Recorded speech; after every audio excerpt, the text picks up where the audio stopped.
"Can you take her instead of me?" asked the little girl. The rancher said nothing, then took both. Texas, 1870, border livestock market.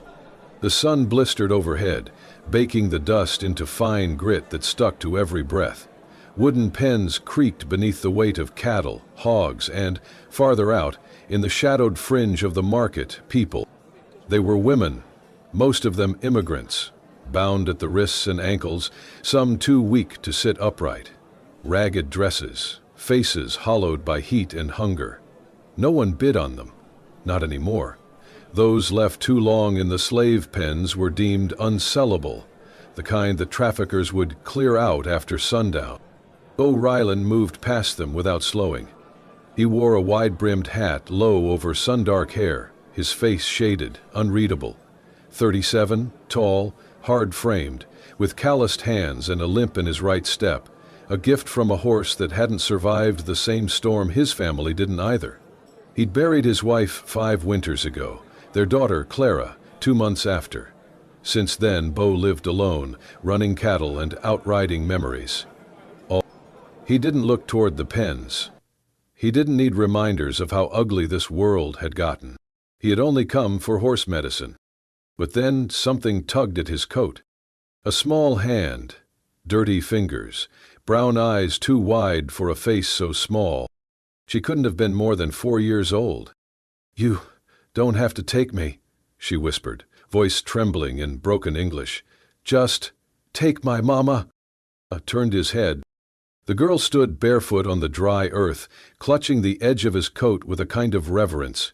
Her dress was torn, knees bruised, her face sunburnt beneath tangled strands of black hair. She pointed one tiny finger toward the shaded side of the corral. There, slumped against the post, was a woman, late 20s maybe, her skin once golden, now pale with dust and fever. Her wrists were bound with old rope, raw and bleeding. Her lip was split, her jaw bruised, one eye swollen shut. She wasn't moving. "At her?" Bo asked quietly. The girl nodded. She hasn't eaten. I gave her my bread, all of it. 2 days." Bo crouched slowly, knees cracking as he came level with the girl's eyes. "What's her name?" he asked. "Lena," she said. She's my mama. They said if no one buys her today, they'll take her somewhere bad." Bo looked again at the woman, Lena, barely breathing, hands tied above her head like cattle too wild to trust. He saw the swelling on her wrist, the split skin on her cheek. He saw the girl's eyes, too, a mirror of every hunger he had never known how to feed in his own daughter. "Please," she whispered again, just take her." Bo stood. He didn't speak.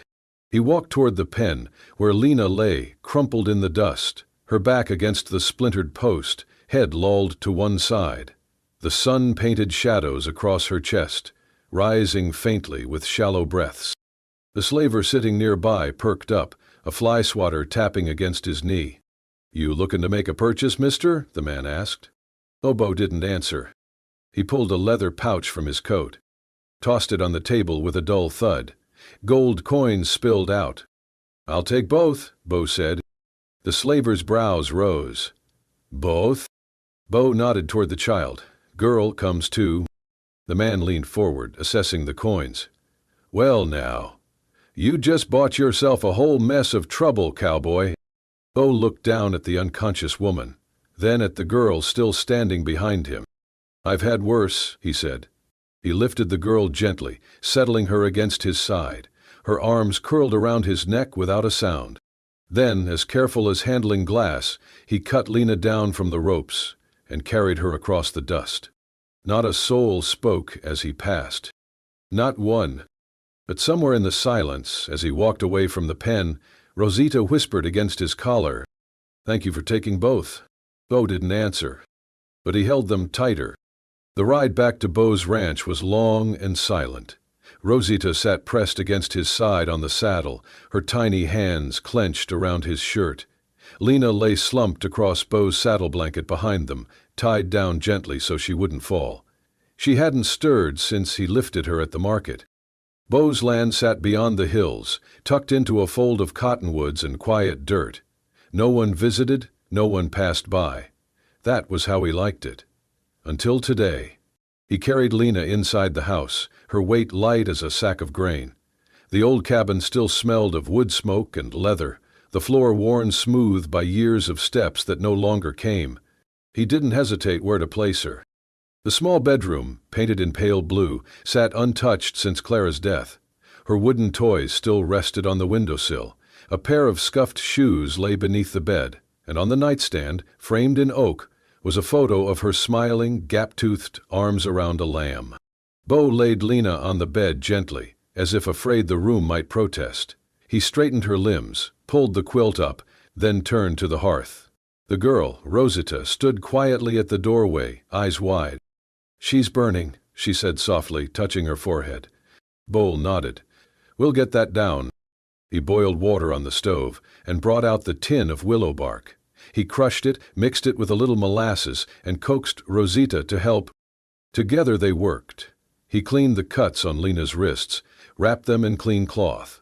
Her shoulder had a deep bruise, and the skin on her back was mottled from days in the sun. He dabbed salve on cracked lips, soaked a rag, and gently pressed it against her temple. Rosita took the cloth after that. She climbed onto the bed, kneeling beside her mother, and began to wipe her forehead the way Beau had shown her. "Mama," she whispered. "Mama, wake up. I'm here." Beau stepped back, leaning against the door frame. He hadn't seen this room lit by candlelight in years. Now it glowed again, with effort, with care, with the quiet hum of someone wanting to live. That night, Rosita slept curled up at the foot of the bed. Beau stayed near the doorway, dozing in a chair with his boots still on, one hand resting on the rifle, balanced across his lap. For 2 days, Lena didn't move. On the third morning, Beau was changing the cloth on her wrist when he felt her flinch. Not much, just a twitch of the fingers. Then, a groan. Her eyelids fluttered open. They were dark brown, sharp, afraid. Beau froze. "It's all right," he said quietly.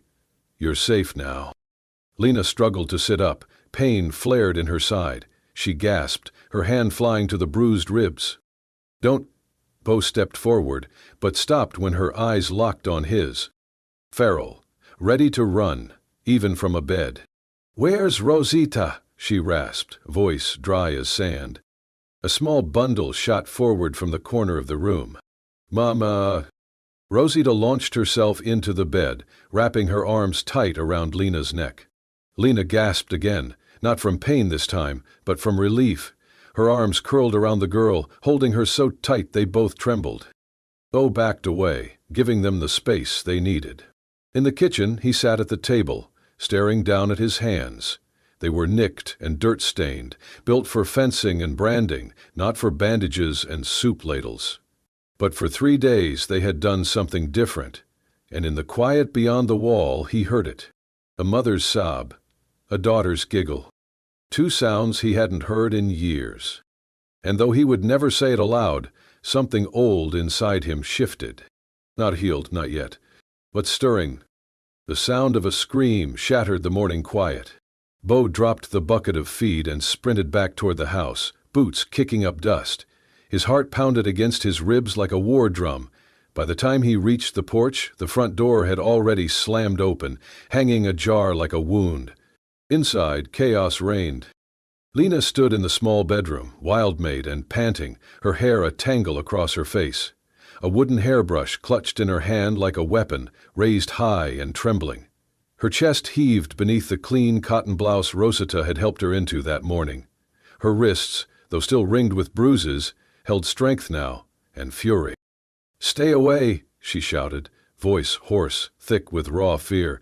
"I swear to God, if you come near me—" Beau froze in the doorway. He raised both hands slowly, palms open. "It's all right," he said gently. "You're safe." But Lena didn't hear him, or couldn't. Her whole body trembled with a storm that had lived in her bones for too long. She lunged. The brush cracked against his shoulder. Again, and again. Each strike wasn't about hurting him. It was about not being helpless anymore. Her hand shook more with grief than with rage. "You bought me," she cried, voice splintering. "You think that gives you rights? That I'm yours now? Just another thing on your land?" Bo didn't flinch. He didn't defend himself. He didn't speak. When her breath finally hitched and her arm dropped with exhaustion, Bo met her gaze and said one word. "No." Then he turned and walked out. Lena collapsed to her knees, clutching the brush, shoulders shaking. It wasn't just fear that gripped her. It was shame, confusion, the crushing weight of not knowing who to trust anymore. From behind the door, a small shadow stirred.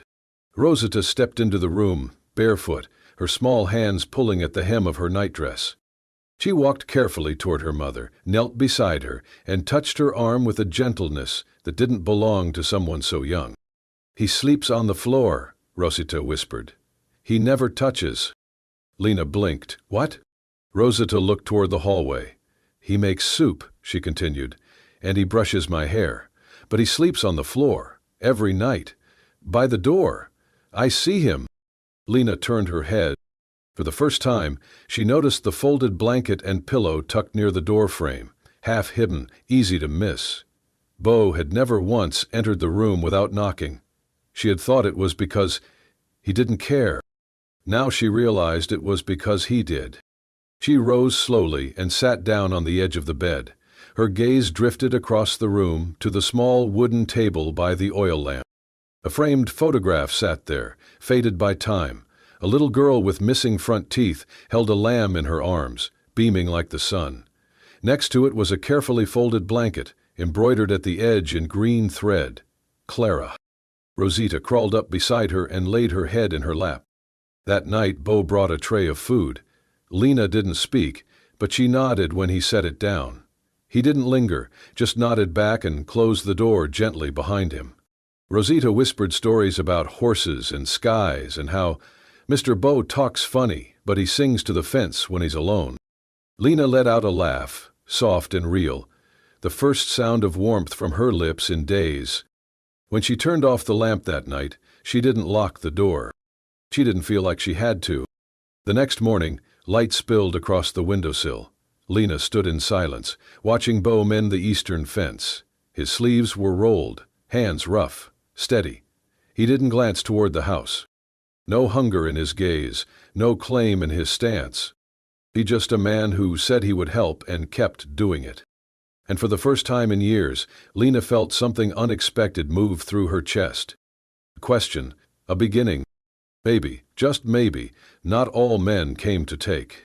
The sun hung high, burning over the hills when they came. 3 men rode up the long path to the ranch house. Dust kicked behind their horses like ghosts chasing them. At the front, a tall man in a leather duster dismounted first, followed by 2 others with rifles slung across their backs. Their boots struck the ground heavy and sure, like they owned the dirt. Bo saw them before they even reached the fence line. He walked out of the barn, wiping grease from his hands with a rag. He said nothing, didn't blink. The tall one smirked. "Name's Doyle. We're here on business." Bo stayed still. The man held up a stained piece of paper. "We've come to collect merchandise. Girl named Lena, property of Mr. Mercado. Got the papers right here." Bo glanced at the parchment, some crude forgery of a contract, smeared with ink and arrogance. "I bought her," Bo said flatly. "No," Doyle said, stepping closer. "You bought time. She belongs to us. Now, we ain't here to stir trouble. Just hand her over and we'll be on our way." Bo's eyes flicked toward the porch, where the curtains barely shifted. Lena was watching. Rosita clung to her skirts. He turned back to the men. "Get off my land." The second man sneered. "Or what?" Bo took another step forward. His hands were empty, but the tension in his body was a loaded gun. "I paid gold for her," he said. "Now I'll pay blood if I must." Doyle laughed. "You must think you're some kind of hero." Bo didn't respond. In one swift motion, the man behind Doyle reached for his rifle. But Bo moved faster. He spun to the right, pulled a lever hidden behind the fence post. A shotgun fell into his hands from the hollow rail he'd hollowed himself. The blast ripped through the air. The second man went down, screaming. The other two scrambled. Doyle drew and fired. Bo staggered back as the bullet tore across his upper arm. Blood bloomed against his shirt. Lena screamed. Rosita cried out from inside the house, banging on the door. Bo dropped to one knee, cocked the shotgun again, and fired at their feet. Doyle cursed, ducking behind his horse. "Next one takes your head off," Bo growled. That was all it took. They mounted fast, dragging their wounded man across the saddle, and fled into the horizon with dust in their eyes and death behind them. Bo stayed on one knee for a long breath, blood dripping through his sleeve. Then the front door burst open. Lena rushed to him, skirts trailing behind, dropping to the ground with a gasp. Her hands shook, but she pressed them to his arm, tearing the shirt away. "You're bleeding," she whispered. He grunted. "Not too bad." "You're a fool," she said, tears streaking down her cheeks. "You could have been killed." "I've been dead before," he said softly, "when I lost my daughter, but today I'm alive." She froze. Then, without a word, she pressed a cloth to the wound and wrapped his arm as best she could. Bo winced. "That stings." "You deserve worse," she said, but her voice trembled. He looked at her. "You didn't have to come out here." "I did," she replied, meeting his eyes, "because you didn't have to fight for me. But you did." Inside, Rosita clung to the doorway, watching as her mother knelt in the dust beside the man who had shed blood for her. And for the first time, Lena's hands didn't shake when she touched him. The kitchen smelled faintly of blood and boiled cloth. Bo sat shirtless at the wooden table, his right arm resting atop a folded towel, chest rising and falling with shallow, controlled breaths. The bullet had passed clean through, but the damage it left behind was far from neat. The flesh around the entry wound was swollen and red, oozing slowly with each movement. His jaw was tight, a line carved in stone. Sweat clung to his brow, but he made no sound. Lena stood beside him with a kitchen knife in one hand and a half-empty bottle of whiskey in the other. Her fingers trembled slightly as she uncorked the bottle and poured it onto a strip of cloth, then directly over the wound. The sharp scent filled the air, and the hiss of liquid meeting torn skin made Bo grunt, but he didn't flinch. "You sure you want to do this?" he asked quietly, glancing up at her with pain-clued eyes. Lena nodded. "I've seen worse," she said, though her voice betrayed the tremor of memory. She leaned closer, inspecting the injury. Blood still welled at the edges of the wound, thick and dark. "I need to cut a little," she whispered, "to clean it out." Bo looked down at the knife, then back at her. His eyes didn't hold fear, only trust. "You don't have to." "I want to," Lena said. Their eyes met, and for the first time, neither looked away. She tore a strip of linen, rolled it tight, and pressed it between his teeth.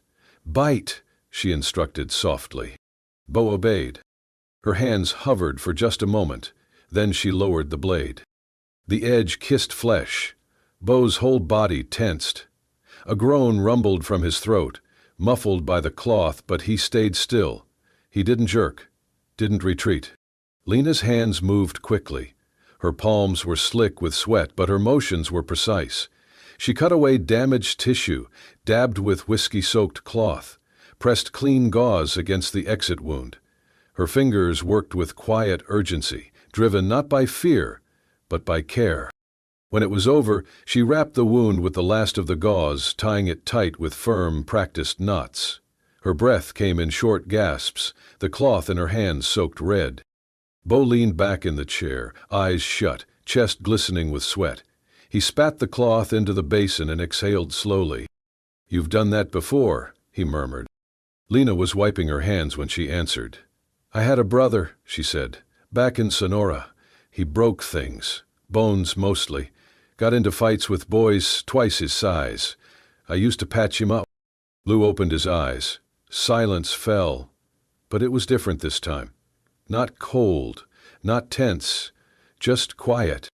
Lena turned and caught sight of the photo on the mantel. The same photo she'd noticed before, the little girl with the soft curls and a lamb in her lap. "She looked like Rosita," she said. Bo nodded. "Her name was June." What happened? Fever, he replied simply. Took her in 3 days. Lena's gaze softened. And your wife? Orton gone a month later, he said. Couldn't live in a house that didn't have her voice in it. Lena swallowed. Her eyes dropped to the table, to the empty space between them. Slowly, her hand rested there, open, not reaching, just waiting. She was lucky, she said. Bo frowned slightly. How do you mean? To be loved like that? He was quiet for a long moment. Then, with deliberate care, Bo reached forward and placed his hand atop hers. His fingers were rough and calloused. Hers were thinner, worn from labor, from chains. But they fit. She didn't pull away. Instead, she looked into his eyes, and for the first time since she'd been chained, since the cage, since the auction block, Lena didn't feel the weight of a man's gaze as something she needed to fear. She felt it as something soft, something human, something she wanted to return. You should rest, she whispered, her thumb brushing over his knuckles. But she didn't move, and neither did he. They just sat there, scarred, battered, stitched together not by duty but by choice, by something stronger than survival, by the beginning of trust.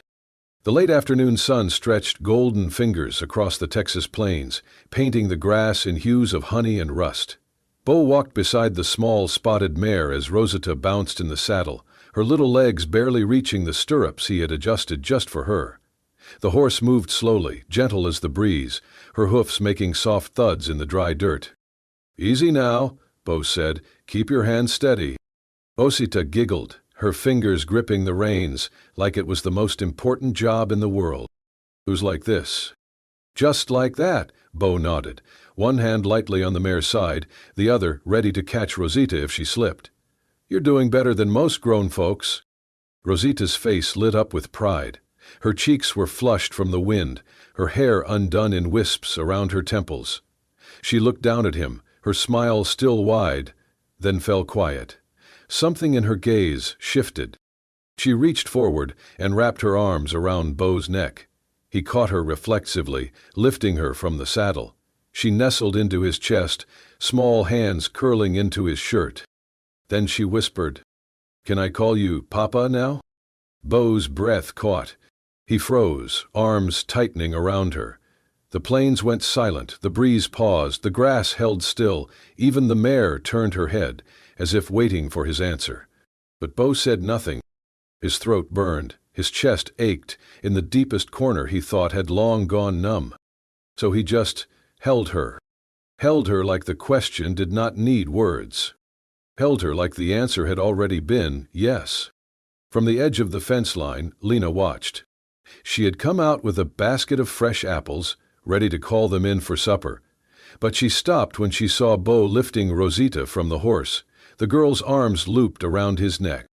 Then she heard it. Her daughter's voice, small and full of hope. Can I call you Papa now? Lena did not breathe. And when she saw Bo's silence, saw the way he just held Rosita, face buried against her wild curls, Lena felt something shift inside her. Something break, and something heal. The apples fell from her hands, forgotten in the grass. She sank to the ground, knees folding beneath her, palms pressing into the dirt. Tears welled in her eyes, hot and quiet, streaming down her cheeks. She cried for all the nights Rosita had slept afraid, for all the mornings she had woken without safety, for the months Lena had feared no man could be trusted. And now, here was this man, worn, weathered, silent, carrying her daughter as if she were made of glass and gold. Lena laughed through her tears, and cried more. That night, after Rosita had long since fallen asleep curled in the quilt Bo had brought from town, Lena stood at the doorway of his room. He sat by the window, a lantern casting flickers across his face, the bandage on his shoulder freshly changed. She stepped in without knocking, her voice soft. She asked to call you Papa. Bull turned slowly. He looked tired, but not from pain. She did, he said. I heard, Lena nodded. Silence grew between them, but not the hard kind, not the kind they used to survive. This one was gentle, waiting. She never called anyone that before, Lena whispered. Bo nodded again, his hand resting on the edge of the chair. I didn't know what to say. You didn't need to, she said, voice catching. She walked closer, knelt beside him. You brought her back to life, she said. Bo looked at her. Her hand found his. And me too, she added, barely a whisper. He did not speak. He just lifted her hand to his lips and kissed her fingertips like they were sacred. The sun hung low over the Texas horizon, warm and golden, stretching shadows over the field of bluebonnets Bo had planted long ago for no reason, until now. The wind whispered gently through the tall grass, carrying the scent of spring and something new. At the edge of the field, Bo stood by the old forge, sleeves rolled up, eyes steady on the small brass ring cooling in his palm. He had made it from the firing pin of the revolver that once saved Lena's life. It was rough, not perfect, but honest, strong, just like the woman he had made it for. When he walked back to the cabin, Lena was outside brushing Rosita's hair. Her white dress fluttered in the breeze, simple and soft. The sleeves were slightly uneven. The hem was hand-stitched with effort, not elegance, and yet it suited her more than any silk ever could. She turned when she saw him, and for a moment her breath caught. Dole approached slowly. No crowd, no preacher yet. Just the three of them, standing in a world they had, somehow, survived. He didn't kneel. He didn't speak for long. He just held out the ring in his calloused hand and said, voice low and steady, I lost everything. He paused, eyes not leaving hers. But you and Rosita, you gave me something to live for. Lena's hand trembled as she took the ring. Her fingers brushed his. She looked down at the brass, then at her wrist, where the scar from the rope still faintly marked her skin. Then she looked up and nodded. Yes. By late afternoon, the field was dressed in petals. Bo had asked nothing from the town, but Miss Alberta, the old seamstress, had come anyway with a bouquet of wildflowers and 2 dresses, one for the bride, one for the flower girl. A few neighbors stood at a respectful distance. Even the sheriff tipped his hat when he saw Bo's eyes and decided it was better to stay silent. Rosita skipped ahead, scattering petals from a basket nearly her size. Her curls bounced, and her joy filled the air like music. Lena walked slowly behind her daughter, holding a bouquet of prairie blossoms tied with twine. Her dress caught the sun. Her eyes were bright, her hands steady. The scar on her wrist was visible. So was the one on her collarbone. But she did not hide them. And no one dared look away. Because there was nothing shameful in survival, and she was walking proof of it. At the altar, nothing more than 2 crates and a linen sheet. Bo waited. Cleaned up in a buttoned shirt, the collar still stiff. His hair was combed for the first time in weeks. But it was his eyes that looked different, softer, lit from within. When Lena reached him, she whispered, I never dreamed I'd wear white again. Bo shook his head. You earned it, he said. The preacher said his words. Bo and Lena said theirs. The kiss was simple, sweet and slow, 2 broken things finally whole. When they turned to walk back down the petal-strewn path, Rosita ran to them and grabbed both their hands. Now we're all 3, she said, beaming. All looked at Lena. And Lena, head high, heart full, smiled through tears. Yes, mi amor, she said. All 3. The days after the wedding were slow, quiet, and full of breath. Lena began her mornings in the kitchen. She burned the eggs twice that first week, but Bo ate every bite without complaint. Rosita helped mash beans, her small hands proud with every stir. In the evenings, they sat on the porch. Bo cleaned his rifle, while Lena stitched dresses from leftover fabric. Rosita drew on scraps of paper, pictures of the 3 of them holding hands, smiling under a big yellow sun. She pinned each one on the wall beside the hearth. One night, as the fire crackled low, Lena whispered in broken English, We are family? Bo looked at her. He nodded. We are. They found a rhythm. Bo taught Rosita to saddle a pony. Lena began speaking more, mixing Spanish and English until the words stuck. She made pozole from memory one Sunday and smiled when Bo asked for seconds. At church, Lena sat beside Bo, her scarred wrist no longer hidden by sleeves. No one dared whisper now, not after what Bo had done to protect her, not after the wedding under the wildflowers. Rosita sat proudly between them, coloring quietly during the sermon. One afternoon, Lena opened a dusty trunk in the loft and found an old dress, Bo's daughter's, yellow and soft. She pressed it to her chest and wept. That evening she gave it to Rosita, who twirled in the fading light. Bo watched them from the porch, hands folded, eyes glassy. "You okay?" Lena asked softly, stepping beside him. He nodded. "I think, for the first time in a long while, yes." At night, Rosita would crawl into their bed, tuck herself between them and whisper, "I love you, Mama. I love you, Papa." And every time, Lena's eyes would blur. Not from pain, from the kind of joy that hurts when you've lived too long without it. They'd built a new fence that fall, painted the barn, repaired a broken swing. Bo carved a wooden plaque for the porch.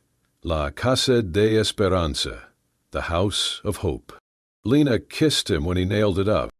One crisp morning, as the first frost kissed the fields, Lena stood at the edge of the land and whispered to the wind in Spanish. A prayer of gratitude, a goodbye to fear, a welcome to whatever came next. Bo came up behind her, wrapped his arms around her waist, and rested his chin on her shoulder. "You still scared?" he asked. She shook her head. Not anymore. Inside the house, on the wall above the hearth, hung the latest drawing from Rosita, a family of 3, hearts drawn over their chests. Below it, Lena had written in careful script, "Home. I was trampled, branded, sold like cattle, forgotten like dust." But he saw more. The little girl who begged him to save me, she gave me life. And the man who stayed quiet when others shouted, he gave me a future. Now I see it too. I am not owned. I am not broken. I am loved. I am home. If this story made your heart ache and heal, if you felt the silent strength of Bo Rylan, the fierce love of little Rosita, and the quiet rebirth of Lena, then you are exactly why we tell these stories. At Wild West Love Stories, we believe in romance forged through fire, in families built not by blood but by choice. In the dusty corners of the American frontier, love still finds its way. Subscribe now to never miss a tale of redemption, resilience, and the kind of love that rides through storms and stays. Because real love does not always come with flowers. It comes with grit, grace, and someone willing to stand beside you. Subscribe to Wild West Love Stories, where dust settles, but hearts don't.